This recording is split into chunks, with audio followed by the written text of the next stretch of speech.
All right, West Virginia fans, a wild, wonderful weekend. There was so much stuff going on around West Virginia athletics that I felt like we had to hop on here tonight and highlight just the nonstop weekend between the football commits, the basketball team taking care of business, and the wrestling team working their way through a very interesting weekend for the West Virginia Mountaineers. So we'll highlight it all tonight on the Jersey Eer Show. Before we do that, friendly reminder, if you're a West Virginia fan, please remember to like and subscribe to the show. We really appreciate it. With that being said, let's get into the show. So let's talk about the football commits first, since football is always king.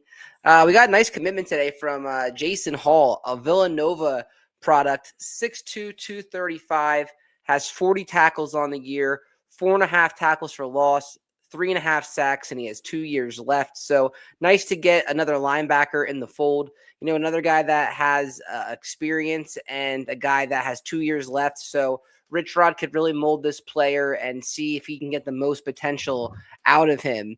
I couldn't find many highlights of this guy. I found one, and I forgot to upload it honestly before I came on here. But he has one highlight. The next time I'm on, if I can remember, I'll throw it up here. He just absolutely blows a guy up on special teams. So it's nice to get more bodies in the room. Not sure what his impact will be on the team right away, but you know, with how many guys that we lost in the transfer portal, it's important that you start stacking bodies and putting guys in there. So even though he's an FCS player, I think he has a lot of upside, and I'm excited to see what Jason Hall can do coming over from Villanova to the West Virginia Mountaineers. And then the next guy, we talked about this guy last night, and that is Caden Luke. So Caden Luke is a 5'11", 255-pound fullback. He rushed for 2,307 yards, 29 touchdowns as a senior in high school. And I mentioned this last night. The thing I like most about this kid is he is a wrestler. Top 215-pounder in the state of Arizona, and he appeared in 12 games at Arizona last season, mainly as a lead blocker at that fullback position. So I was kind of confused originally today because an hour before he committed, he put out a picture of him at Sacramento State, and I thought that he was pretty much committing to Sacramento State. But then an hour later, we get this graphic, and he said, "Hard people doing hard things, beer truck loading." So he knows the history of West Virginia, and he knows about Owen Schmidt, obviously. And you love to see guys pay homage to the past players, so that's definitely cool. And I'm excited to see the fullback back. We showed his highlights last night, but since he committed, why don't we show his highlights one more time here? And that is Caden Luke coming over from the Arizona Wildcats. So again, look at the lead blocker here. Just going to create holes.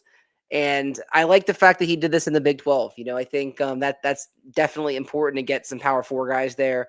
And this should be fun. You know, seeing him block for Cam Cook, Latimer, Boswell, hopefully another running back should be good. So he actually runs the ball here, finds a nice hole here, and shows some decent things. That you have to remember, in high school he did run the ball a little bit. So again, I like the fact that he's a wrestler. That should be important for hand fighting and leverage. And he's a guy that's going to get his nose dirty and lead block for the West Virginia Mountaineers. So they weren't kidding when they said they wanted to get the fullback back. And this should be fun. You know, it's a fun position. I'm glad that West Virginia is bringing it back. And this kid should be exciting. And like I said, I like his style. I like his swag with the hat. Like I said, I think he's going to fit in nicely in Morgantown. I made a joke last night. I could see this guy going to the sports page after the games and shooting around a pool. So, like I said, I think he'll like Morgantown. I think he's a good player, and it's a nice get for West Virginia. Coop said, "Let's go." And Trey Edwards said beer truck. Yeah, absolutely, man. What a great nickname, the beer truck, right? So beer truck 2 or beer truck junior. We'll like that. When I hear beer truck, I think two things. I think Stone Cold Steve Austin when he came out with that hose and he sprayed Vince McMahon all those years. And I think of Owen Schmidt, right? And maybe now we'll think of Caden Luke coming over from Arizona to West Virginia. All right, so now let's look at the recent rankings on 3 transfer portal rankings. West Virginia, guys, is currently ranked 15th in the country. So again, I know some of these, not all commitments are going to blow you away, But I think we've done a nice job. On3 is a very reputable recruiting site, obviously. So the fact that they have us in the top 15 is big. And I think the bigger thing is we're top 4 in the Big 12. So if you look here at Texas Tech, Houston, BYU, and West Virginia in the top 4, that is awesome to see. And you have to remember, Oklahoma State and Colorado have done some really nice things in the portal themselves. So the fact that West Virginia is in there is important. And we know the reality of the situation at West Virginia. We're never going to be Alabama or LSU with spending money, but can we consistently be in the top half of the Big 12 in recruiting rankings? I think if we can do that, and the way that in our past history we can punch above our weight class, we might have something cooking in Morgantown. So I think these are all good signs. And if you tailor that into the high school recruiting class, which was at the top or near the top of the Big 12 and top 25 in the nation, this coaching staff has done a really, really nice job of putting talent together to come to Morgantown. So I'm excited with the gets that we just got. I'm excited with the class overall. And it'll be interesting to see what happens this week as they try to put, I guess you could say, the finishing touches on this class. I mean, you could still add guys up until the season next year, but I'm sure it's going to slow down with class starting already last week and trying to get guys here for spring ball.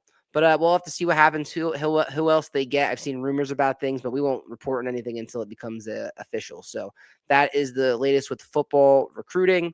And then some guys today made some noise that they're leaving. So today, Khalil Wilkins announces that he's going to join the Marshall Thundering Herd. So Khalil Wilkins had a very up and down season. You saw the 185 yards, 1 touchdown, and 2 picks. The 1 touchdown actually went to Cam Vaughn in that Utah game, which is just a very ugly game. Was more of a predominant runner than he was a passer. 58 carries for 243 yards. For a good portion of the season, Khalil Wilkins was West Virginia's leading rusher, which is actually pretty sad considering he was a like 3rd or 4th string quarterback. I think Wilkins, it's a nice move for him. We've seen guys at West Virginia like Trey Lowe and Goose Crowder start at West Virginia and then go down a level and do okay. I mean, even guys like JT Daniels, that were at a Power 4 program and stepped down a level and were able to do okay at other schools. So I think this is the appropriate move for him. I never really saw him as a Power 4 quarterback. So it should be interesting to see what he does in Huntington for the Marshall Thundering Herd. And now he joins a cast of guys now that have left West Virginia and are going to be joining Tony Gibson and Marshall. So we have Xavier Bosley, Christian Hamilton, Robbie Martin, and Khalil Wilkins. And all these moves really make sense to me, right? I mean, Xavier Bosley, we've talked about him a lot on this show, really thought that he was going to be able to have more of a stronger career at West Virginia based on what he did at Jack State. And he played for Neil Brown, and then Rich Rod comes back, and you would have thought that he would have been in the fold, but it just never really took off for him in Morgantown. So he goes to Marshall. Christian Hamilton's a guy that was highly touted out of high school, went to UNC, didn't play much, comes to West Virginia, only had 2 catches. So he's going to want to put more film out there and be more involved in his team's passing game. So that's why he goes to Marshall. Robbie Martin is a guy that started at NC State, an in-state kid, highly recruited, but just never really got it going at West Virginia. Decides he wants to go to Huntington to Marshall, and then now we have Khalil Wilkins. So 4 Mountaineers in the portal that went to Marshall. I'm surprised more haven't gone to North Texas. We've had 2 to North Texas and 4 to Marshall. I would have thought North Texas would be the leader there. But yeah, kind of interesting stuff. Good luck to those guys. I have, no issue with Marshall. I mean, sometimes it is annoying when their fans try to make this a bigger rivalry than it is. Being an out-of-state guy from New Jersey, I could care less if we ever play Marshall again. For me, it just doesn't do anything for me because I did not grow up in West Virginia. So that Marshall thing isn't that important to me, but I know it is important to some people in the state. Let me know how you guys feel about playing Marshall. For me, I don't see any benefit of it. Could care less if we ever play them again. Trey Edwards said, I wonder where Nico will end up. Yeah, man, that's definitely interesting. I wonder, just based on his injury that he did have, depending on how serious it was, what his market looks like. I think that was one of the more things I was paying attention to coming into the offseason is where Nico would end up, but it won't be in a Mountaineer uniform. I would have thought North Texas, but they got a nice kid out of Colorado or out of UCF that really diced us up this year. So Neil Brown got a nice quarterback there from UCF and the Jackson kids. So yeah, not sure where Nico will go. Be interesting. I'm sure he'll land somewhere. But we wish him the best of luck as long as he's not on the schedule next year versus the West Virginia Mountaineers.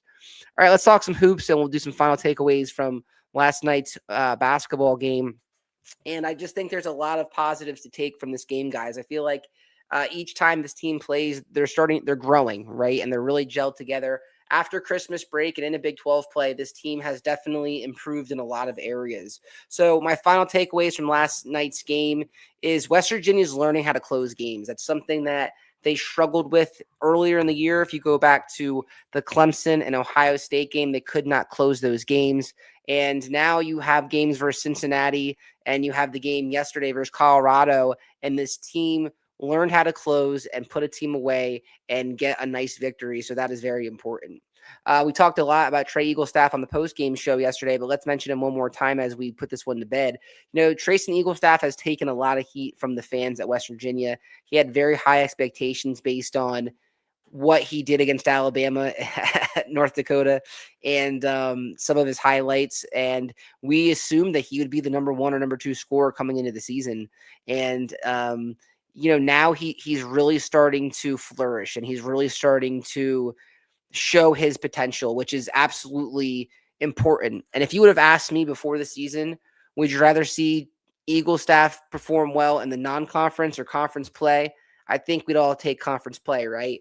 So he is starting to really do well when it matters the most. And it's absolutely huge for this basketball team to have another scorer and have another guy that you can rely on, especially if Honor Huff has a night that started off slow. You know, we said a few Honor, the last few nights have been a little bit slow to begin with. And it's nice that Eagle staff can pick up the pace and pick up the team. Brennan Laurie, I want to talk about him real quick. You know, I think he does so many things for this basketball team.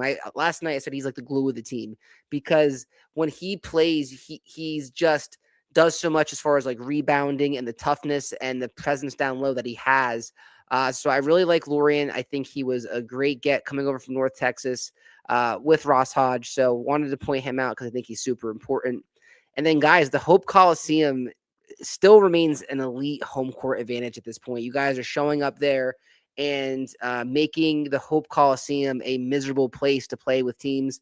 I know for me, I absolutely love watching the games in Jersey and hearing the crowd erupt when, Honor Huff gets a 4-point play or he banks one off of for a 3-pointer, or we get a big dunk and an and one foul. Like you can definitely hear it come through the TV. So it makes me miss Morgantown like crazy. I absolutely love going down there and seeing games. I wish I lived closer, but it's awesome to see on TV that you guys are showing up and making it an awesome place to play. We're undefeated at home, and that's going to be huge the rest of the way. If we can protect home court, then we're really cooking and can make some noise. So continue to show up at the Hope Coliseum. And I mentioned it again, WVU stayed composed yesterday because there was a time where Colorado made a run and it was like, here we go again. Is West Virginia going to blow another lead? And they didn't. They stayed composed yesterday. And even when Colorado punched back, they had some leadership to finish out that game and take the lead right back and finish the game strong, which is a sign of maturity from the team and a sign that they are getting this thing together. And then Jenkins and Thomas, are just gaining valuable experience. Amir Jenkins and DJ Thomas, as long as they stay in the fold and we can retain them, they're going to be pieces that are here for a long time, hopefully, that we can build around. And you talk about some of the recruits that we've had.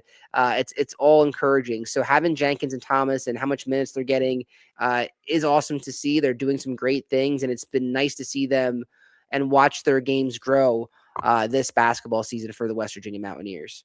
And then let's talk about the upcoming schedule here. Actually, let's get to some comments before we do that. I called Eagle Staff's breakout game. Yeah, I feel like we were all calling it for a while. We're like, all right, when is this eventually going to happen? Because, Trey, we eventually knew that, like, this guy's too talented to not perform, right? You don't put up 50 points on Alabama or whatever you did by accident, right? So we knew eventually he would snap out of it, and he has, and that's a great thing to see. And he said, no Jackson Fields is really weird. Yeah, I'm not sure if he's dealing with like an injury or he's just gotten his minutes cut. It seems like Ross Hodge likes to play with like 7, 8 guys, on his bench. And that has been interesting. Even a guy like Morris Ugusek has seen basically no time in the last few games. So it is eye-opening to see that Jackson Fields hasn't been getting as much playing time because he is a guy that, could get boards and things like that. But I'm not sure about what's happening there. All right, let's look at the schedule ahead for West Virginia. So like I said, guys, there's a lot to be to to to gain here, right? It kind of stinks actually. I think Colorado originally was going to be a quad 2 win yesterday, but I think they fell a little bit in the rankings. And since West Virginia was home, it technically counted as a quad 3. So hopefully they can start winning. Pitt's a quad 3 win, and guys, did you see the score of Pitt and Louisville yesterday? I think Caples could be in major trouble there up the road in Pittsburgh. They've been pretty dreadful this year. So you see the quad 1 wins, you see the quad 2 wins. There's not many there. Last year's team had much more and should have been in the NCAA tournament. But, if you look ahead at the schedule, this is a very manageable schedule for West Virginia. It starts this Wednesday against Arizona State. That game's going to be on Peacock. So make sure that you guys get that subscription. I could see some of our older fan base being like, man, why do I need to order this Peacock at 9:00 at night? Well, can I just watch it like old school? And I feel you there.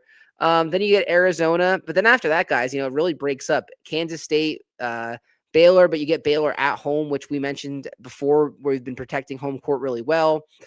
Cincinnati away, a team you've already beaten, but it is on the road, so we have to prove that we can win there. And then you get Texas Tech, a Grant McCaslin and Ross Hodge reunion, but again, it's home, and you've beaten, a high quality team in Kansas this year at home. Why can't you do it against Texas Tech? UCF away, that will be tough. Utah at home, TCU away, Oklahoma State away, BYU at home, Kansas State, and UCF. So just by looking at this, besides the Arizona game, it seems like most of the elite competition we're going to get at home, and we've proven that we can be a high quality team at home before. So I really like the way that this sets up for West Virginia. Maybe they can put themselves in position to finish with above 500 record in the Big 12. And if they can win a game or two in the Big 12 conference tournament, you never know what can happen as far as the committee goes and stuff like that. So I think with the way that they're playing right now and how manageable the schedule is, a lot of the elite teams you only have to see once this year, and you get them mostly at home.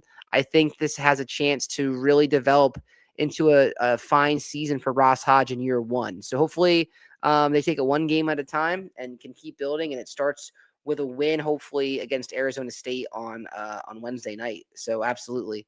Trey Edwards said got 100 dropped on him. Yeah, Pitt. I just can't believe how much they've fallen. It's been crazy, and you got to think as a Pitt fan, just this year alone, you lost in football and you lost in basketball to 2 first-year coaches from West Virginia. That's definitely got to sting a little bit. Let's talk some West Virginia wrestling real quick. I have some highlights for this one, and this was it was a bittersweet weekend for West Virginia wrestling, if I'm being honest. So Friday's night's match was super entertaining. It sucks that they lost, but it was just super entertaining. And the bout versus Pitt came down to exactly how I previewed it. So I previewed this match a few times on the show, and I said West Virginia would be favored at 3 weights, and that was 125, 133, and 157. And West Virginia got all of those. And then I said Pitt would be favored at heavyweight, 197 and 149, and Pitt got those. And then it came down to 4 toss-ups, and they split the toss-ups. West Virginia won at 141, which was a toss-up. Pitt won at 165, which was a toss-up. West Virginia won 174, which was a toss-up. And then Pitt won at 184, which was a toss-up. So it pretty was very even, and it came down to really 2 bonus points. One that West Virginia didn't get and one that Pitt got, and that ultimately sealed the match for Pitt. So it started off at 125. Jet Strickenberger and his match, he won 9-2 against Matt Marlowe. I'm sure if you're a West Virginia coach, you probably wanted Jet to get a bonus point there. I think that was crucial for Jet to get some bonus points there. He didn't. He got the win, but a bonus point would have really been crucial, especially when in these college matches, man, everyone is so good, and the the room for error is not much in these matches. So one match can sway it. So not getting a bonus point there hurt a little bit. And then at 149, Cade Brown gets a bonus point over TJ Langley, who's been filling in for McDougal.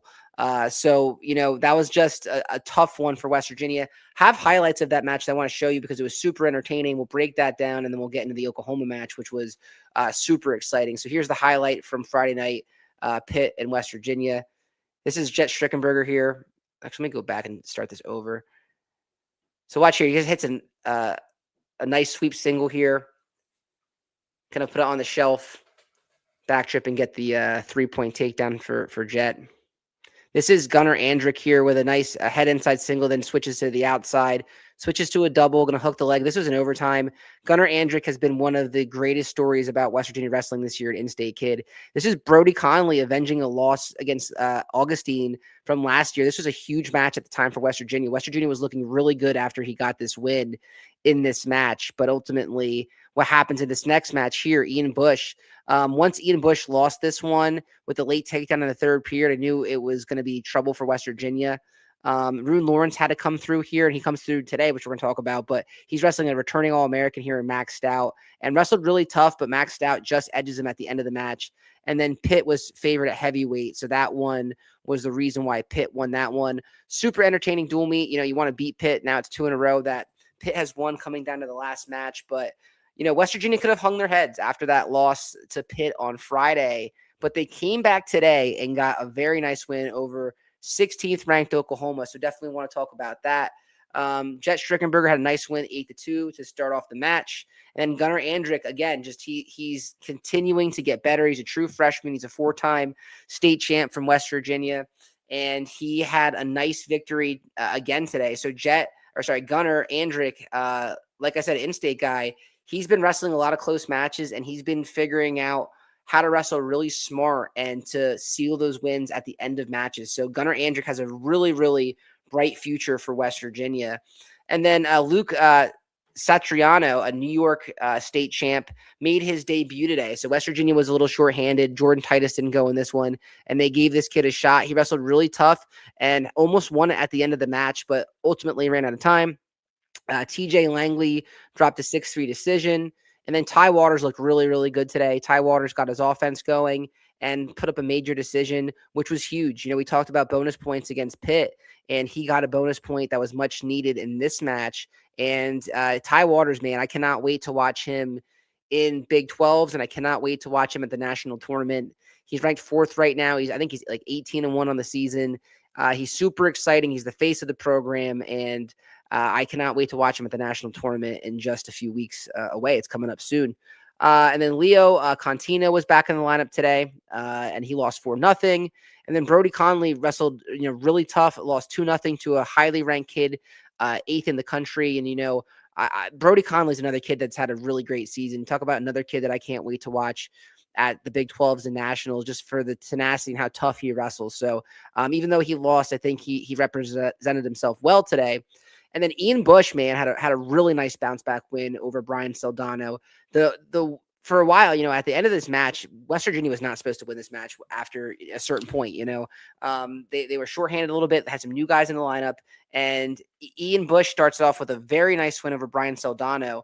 So if you guys don't know who Brian Soldano is, he's a kid from New Jersey. He's from High Point, New Jersey, and he is really dangerous to wrestle. He's, he can pin you from basically anywhere. He gets in these really weird positions. It almost looks like he's going to pin himself, and then he somehow gets out of it and pins you. So he is not the easiest guy to wrestle. So Ian Bush took care of business today and got a much needed win over a highly ranked Brian Soldano, 4-1.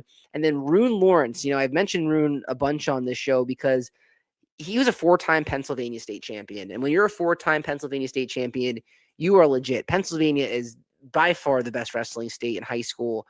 And it's not even close. And so the fact that he has that in his credentials is huge.